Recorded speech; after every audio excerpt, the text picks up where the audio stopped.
Hello everyone, it is I, the Fable of Fables, your new best friend. I'm finally getting to some of your requests, even though some of them are about a year old. I am so goddamn sorry for taking so long, guys. Please forgive me.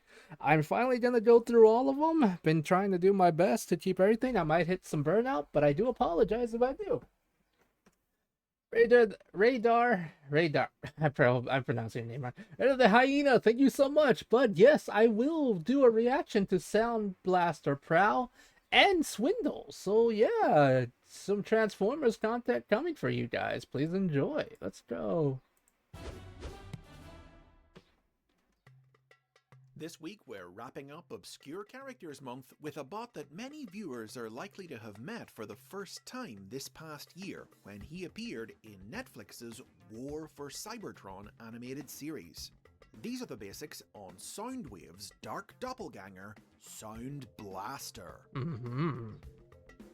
The original Soundwave toy was first released in the Japanese toy line Microchange in 1983. It transformed into a micro-cassette player and was imported by Hasbro to become part of the first year of the Transformers line in 1984. The sinister Decepticon communications officer would prove to be one of the line's most popular figures, thanks in no small part to the toy's ability to interact with the Decepticon cassettes that could fit in its chest door, and it would continue to be sold right the way through 1986. After that, Hasbro were content to discontinue the figure, but their Japanese partner Takara had a different idea. In 1987, they released a retooled, recolored version of the toy exclusively in their markets, representing a powered-up version of Soundwave. Oh really? It was given a new, thicker chest door that could hold 2 cassettes instead of just 1, a cool black paint job, and a new name. Sound Blaster. Oh yeah, that's how we got Sound Sound Blaster Blaster. came packaged with Condor cassette Buzzsaw, who sported a sticker displaying a blueprint of Autobot leader Fortress Maximus. When Buzzsaw Fortress was Maximus. placed inside his master's chest, Sound Blaster's translucent red door would decode the image, revealing the location of Fort Max's weak spot. The story of how Soundwave became Sound Blaster was told in the Japanese original animated series Transformers: The Headmasters. This series saw Soundwave engage in a final showdown with his Autobot rival, Blaster, which ended with them both destroying each other. Oh no. Soundwave's cassettes recovered his remains, and the Decepticons used the advanced technology of the planet Master to restore him to life as Sound Blaster. For his first mission after being reborn, Sound Blaster remotely controlled the Decepticons' new weapon, the Mad Machine, in an attack on Cybertron. But he was foiled by Blaster, who had been resurrected by the Autobots as Twincast. Sound Blaster appeared regularly throughout the Headmasters, still serving in his classic cartoon role of Decepticon spy and intelligence officer, until the series came to an end in 1988 and his toy was discontinued in Japan as well. No. Between being a new form for an iconic character and having all the allure inherent to being a Japanese original toy, Sound Blaster's always been a bit of a cult favourite, and in the 21st century, it's no surprise that several of the many new Soundwave toys we've gotten have been redecoed in his colours. Like the original, some of these new toys represent upgraded forms for various different incarnations of Soundwave, but some series chose to take a whole new approach to Sound Blaster and reimagine him as a separate character. I mean, that makes sense. The first piece of media to do this was the 2004. It made sense that they decided to see him as a completely different entity. They've done that for multiple people. Hell, Galvatron and Megatron are a good sample of that. There's also the funny thing with the Seekers, even though they're all technically just copies of Starscream, but not necessarily. They're not exactly copies, but in Transformers, that one cartoon, they decided to make it like that. So yeah, no, it made sense. Or Transformers comic book by Dreamwave Productions. Oh, Dreamwave. In this series, Sound Blaster was a clone of Soundwave, created dear. by Decepticon scientist Shockwave. Of Appearing course. only in a brief one-panel cameo among a batch of clones gestating in Shockwave's lab, Sound Blaster's inclusion in the comic was really just a little Easter egg for hardcore fans to spot. But in the world of the Transformers, you never know when an idea, big or small, will take on a life of its own. Oh yeah, oh yeah. The first Oh yeah, Gojira knows that fact. He's talked about it multiple times. Hey buddy, hopefully you're doing good if you're watching this, because I think you might. How you doing, bud? new Sound Blaster toy was a recolor of the Transformers Cybertron Soundwave figure, released exclusively in the Japanese version of the toy line in 2006. It transformed into a stealth bomber and came with a buzzsaw who turned into a bomb. This version of Sound Blaster was also a separate character from Soundwave, and featured in the Japanese prose story Beast Wars Reborn, which revealed that the name Sound Blaster was only an alias. His true identity was Logos Prime, one of the legendary 13 Primes, the first Cybertronians created by the Transformers god Primus in the ancient past, who possessed vast powers over space and time.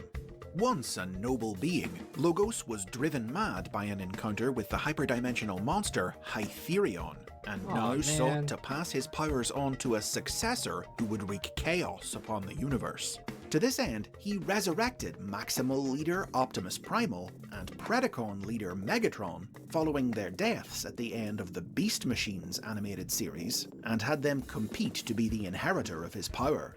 His actions drew the attention of his brother Vector Prime, who put a stop to his plan in a battle on the astral plane. Oh my lord. Now, Logos Prime was... I've always mentioned this. I love how weird Transformers gets when it's like continuities, when it's just like, oh yes, they fought in the astral plane, because why not? That was cool. Produced at a time when the concept of the original 13 Transformers was still very new, and the group's full roster hadn't yet been developed. As Hasbro continued to flesh out the idea in the years that followed, they opted not to include Logos in their finalized list of the group's members, which is what all subsequent series to feature the characters is worked off of. So this version of Sound Blaster has been mostly forgotten, though he was occasionally mentioned in stories from the Transformers Collectors Club. The first Sound Blaster inspired recolor to be released in Hasbro markets arrived in 2009 in the Transformers animated toy line. It was named Electrostatic Soundwave and came packaged with Ratbat, who transformed into a guitar synthesizer. Oh my god. This recolor was briefly featured in the animated cartoon, when Soundwave trapped the Autobots' minds in virtual reality, where they were confronted by a small army of digital duplicates of the Decepticon, all wearing these colors.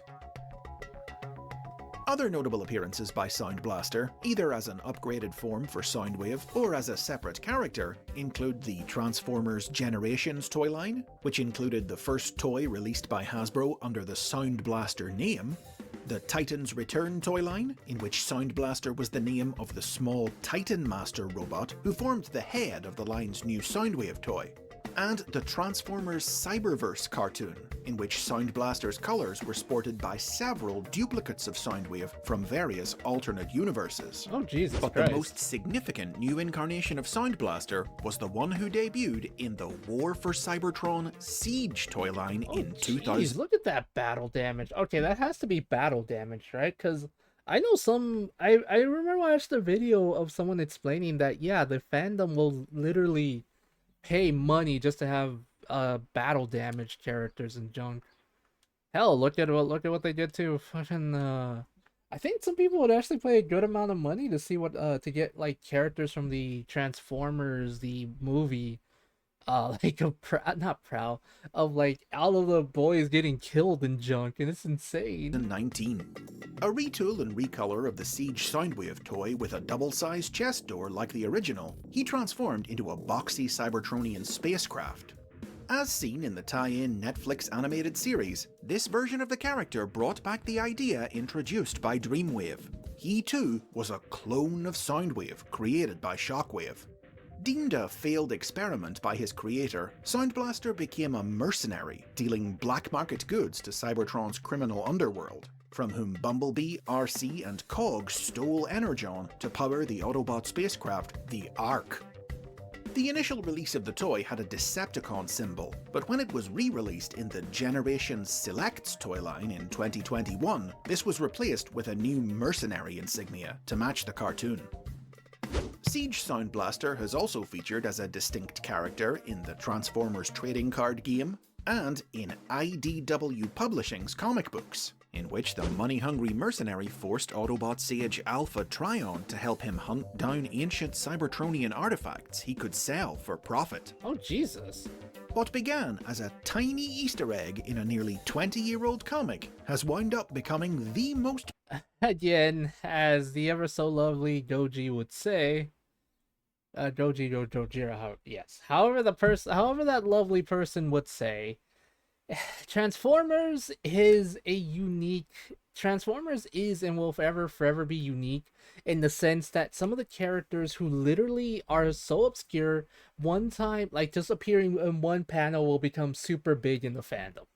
It's honestly why I like the Transformers fandom, because they see a character that the creators kind of don't really give like any nuance to or even look at twice, and then all of a sudden they become popular and have a fan following. It's insane. It's beautiful. It's honestly beautiful, and I would love to one day cultivate something like that if I ever create anything. Like, it's silly, but as a creator, it's something I want to inspire to. And I create a lot of my characters. A lot of the time, they're just literally silly designs, and I don't do much with them, but I do them because I want to create a living world. And I don't know, just Transformers is really beautiful, and it makes me sad when a lot of the time creators just do stupid, like edgy stuff for edgy's sake, kind of like what's going on in the Skybound comics. You know what I mean? So yeah, just I don't know.